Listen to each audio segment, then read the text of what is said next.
नमस्कार, आप देख रहे हैं अमर उजाला। मैं हूं आपके साथ ऋतिक सुमन। उत्तर प्रदेश के कानपुर में एक खौफनाक मामला सामने आया था और यह मामला था काजल किन्नर के हत्याकांड से जुड़ी। काजल किन्नर जिसकी हत्या हुई, उसके भाई की हत्या हुई और जिसने उन दोनों भाई बहनों को मारा, उसने भी एक खौफनाक कदम उठाया। कानपुर का यह मामला इन दिनों काफी चर्चा में है, काफी सुर्खियां बटोर रहा है। आखिर एक किन्नर की हत्या करके आरोपी को क्या मिल गया? एक किन्नर जो कि इसके पीछे की पूरी कहानी, इसकी जो पटकथा है वही अलग है। आखिर एक शख्स किन्नर क्यों बनना चाहता था? आखिर ये पूरा मामला क्या है जो सुर्खियां बटोर रहा है? इसके लिए हमारे साथ बातचीत करने के लिए हमारे वरिष्ठ सहयोगी वरुण कुमार जुड़े हैं। वरुण जी, कानपुर का काजल किन्नर हत्याकांड इन दिनों काफी लाइमलाइट में है और कई सवाल इस हत्याकांड के अंदर छिपे हैं। क्या है ये पूरा मामला और ताज़ा अपडेट क्या है, हम चाहेंगे आप दर्शकों को बताइए। देखिए, दो तीन चीज़ें हैं। डबल मर्डर का ये मामला है। एक काजल नाम की किन्नर जिसकी उम्र तकरीबन 25 साल थी और एक 12 साल का उसका कज़न ब्रदर जिसका नाम देव है, इन दोनों का मर्डर कर दिया गया। और आज हम बैठे हैं बुधवार में और मंगलवार में, माफ़ करें, और ये जो मर्डर हुआ है ये 9 तारीख को हुआ बताया जा रहा है। शनिवार की देर रात ये मर्डर हुआ है। और जब ये मर्डर हुआ तो हमें भी ये था कि ये बहुत एक क्योंकि हर ज़िले से मर्डर की खबरें सामने आती हैं, एक डबल मर्डर हुआ, बस हमने वहीं तक सोचा। लेकिन जब ये कहानी खुलने लगी, परत दर परत इसकी सामने आने लगी, तब ये पता चला ये कोई साधारण मर्डर नहीं है। ये एक बड़ा जघन्य अपराध है। ये उस तरीके का अपराध है जिसको हमें अपराध लोक में लाना चाहिए और दर्शकों को इसके साथ इसके बारे में बात करनी चाहिए। तो खबर कुछ इस तरीके की है। कानपुर में एक जगह है हनुमंत विहार थाना, ये पूरा थाना का जो इलाका है, वहाँ पर किन्नर काजल जो 25 साल हैं, गोद लिया उनका भाई 12 साल देव, इनकी हत्या हुई। शनिवार देर रात बंद कमरे में ये शव मिलने से सनसनी फैल गई। पुलिस ने ताला खुलवाया तो बेड के अंदर किन्नर काजल का शव मिला, भाई का शव बाहर पड़ा था। पुलिस को आशंका के 3-4 दिन पहले दोनों का कत्ल किया गया, यानी शनिवार को तो शव मिला है और जो मर्डर हुआ उससे भी 3-4 दिन पहले हुआ। कमरे में अलमारियां खुली, सामान बिखरा हुआ और ये पता चलता है तो पुलिस को लगता है लूट हुई, लूट के लिए हत्या कर दी गई और जो बेड के अंदर इसके शव को रख दिया गया। मैनपुरी के किशनी इलाके की रहने वाली थी काजल और उनका जो भाई, वो ये दोनों जो है एक पूर्व सैनिक के मकान में रहते थे, किराए पर रहते थे। 1 महीने पहले आए थे। मकान के दूसरे कमरे में एक देविका नाम की किन्नर और रहती थी। 4 दिनों से काजल अपनी जो माँ है गुड्डी, उनका फ़ोन उठा नहीं रही थी। शनिवार शाम करीब 7 बजे गुड्डी वहाँ मौके पर आ गई और उन्होंने कानपुर पहुँची। उन्होंने दरवाज़ा खोलने का प्रयास किया, ताला लगा था। उन्होंने अपने बेटे देव को ये बात बताने के लिए कॉल की तो कमरे के अंदर जो घंटी है वो बजने लगी। उन्हें शक हुआ तो उन्होंने केयर टेकर को बुलाया और जब केयर टेकर को बुलाया तो पुलिस को भी बुलाया। हनुमंत विहार थाने की जो पुलिस है मौके पर पहुंची। पुलिस ने दरवाज़ा खोला तो बदबू बहुत तेज़ आ रही थी। अंदर जाकर देखा तो देव का शव जो है बेड के किनारे पर था और काजल का शव बेड के अंदर था। फॉरेंसिक टीम को बुलाया गया, मौके से तमाम सबूत इकट्ठा किए गए। कमरे में सामान अस्त व्यस्त था, अलमारियां खुली पड़ी थी। पुलिस ने सीसीटीवी खंगालने चालू कर दिए। काजल का मोबाइल फ़ोन यहाँ पुलिस को गायब मिला। घर में रखे कुछ सामान का पता नहीं चल पा रहा था।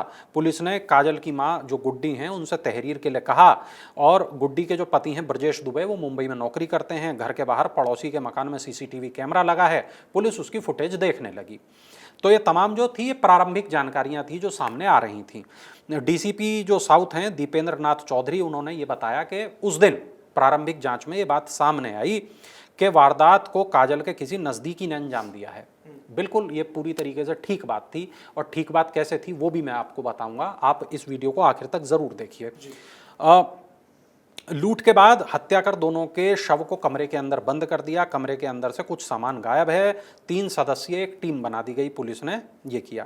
काजल और उसका भाई ऑर्केस्ट्रा पार्टी में डांस करते थे, उसी से उनका खर्चा चलता था। ऑर्केस्ट्रा पार्टी के साथ दोनों शादी और अन्य आयोजनों में जाया करते थे। साथ के कमरे में रहती थी देविका, जो वो भी किन्नर हैं। 2 युवकों पर उन्होंने शक जताया क्योंकि दोनों का आना जाना वहाँ पर था। अब ये पता चला कि काजल किन्नर और उसकी भाई की हत्या के बाद जब पुलिस मौके पर जांच पड़ताल कर रही थी तो किन्नर के कमरे के लिए जो गलियारा जो जा रहा था काजल के कमरे के लिए, किराएदार इस संबंध में कुछ बता नहीं सके। वो गीला था। तो गीला क्यों था? क्या वहां खून था?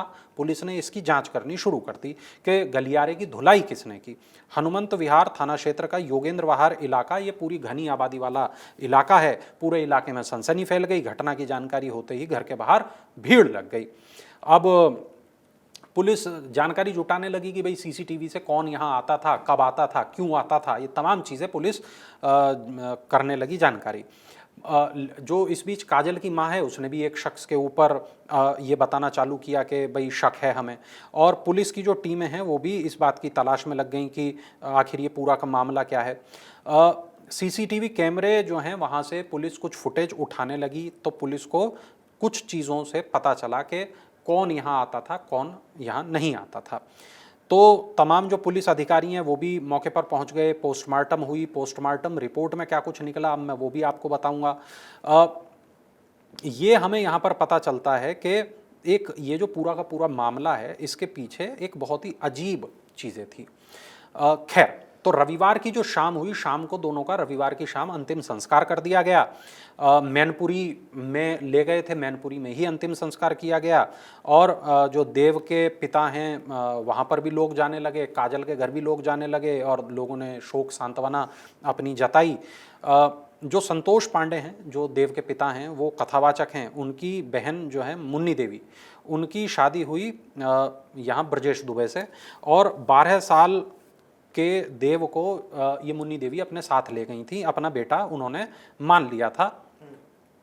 इसके बाद जो काजल है, देव काजल के पास रहने लगा।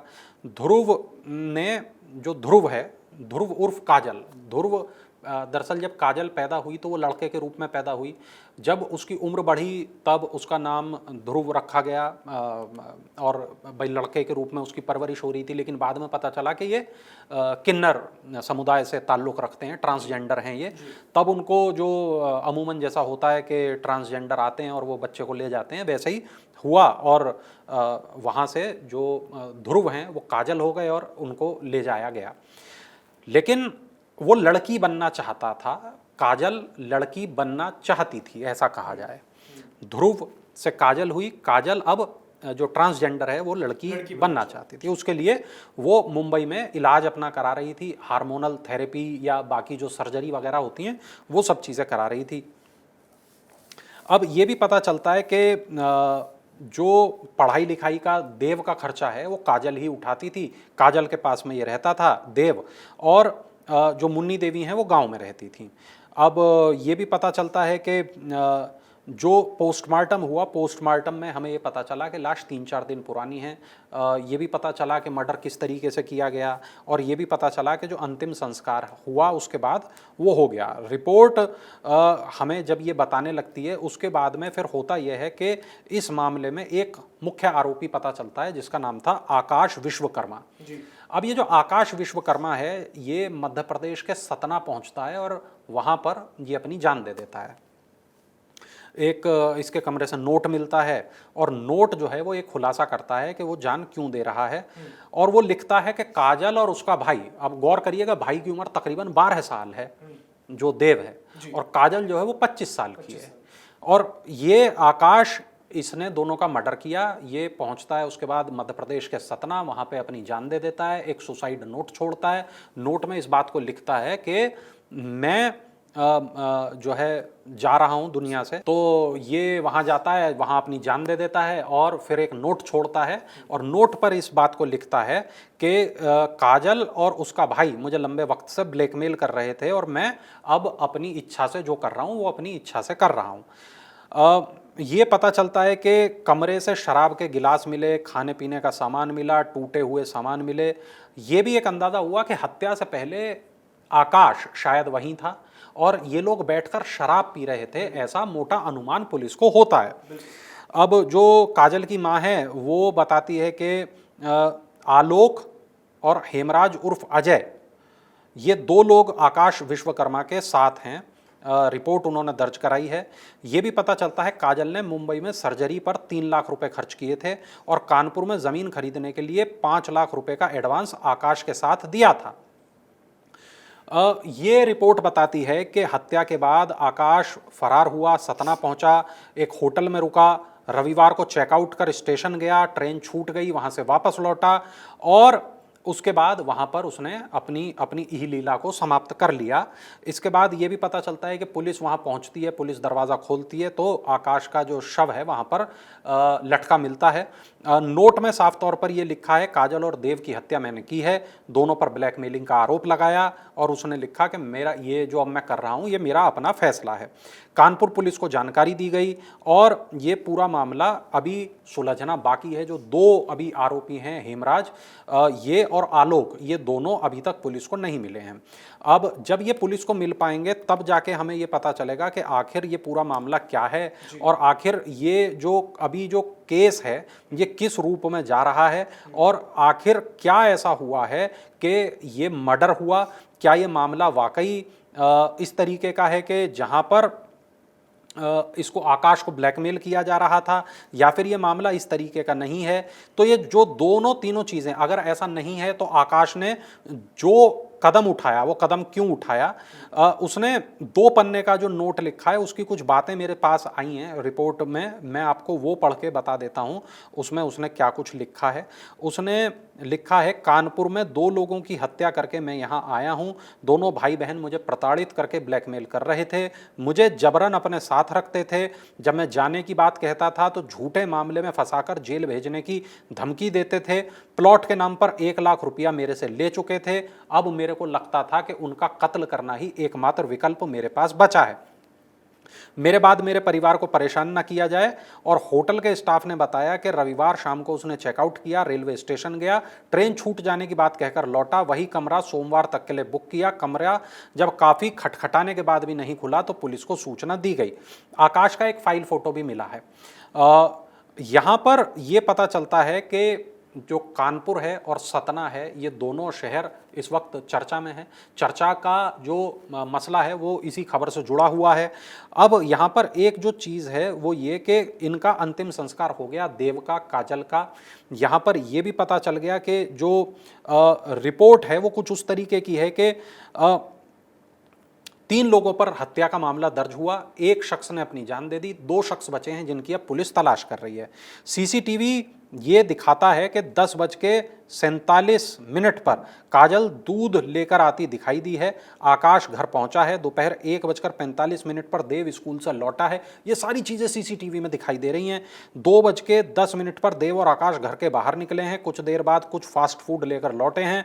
शाम 4:15 पर आकाश ताला डालकर बाहर चला गया, इसके बाद घर में कोई नहीं आया। यानी कि जो हत्या हुई वो 2:10 से लेकर 4:15 के बीच में हुई है। ये दोपहर के वक्त ये हत्या हुई है और 7 अगस्त को ये हत्या हुई है, यहां पर ये भी बात पता चल जाती है।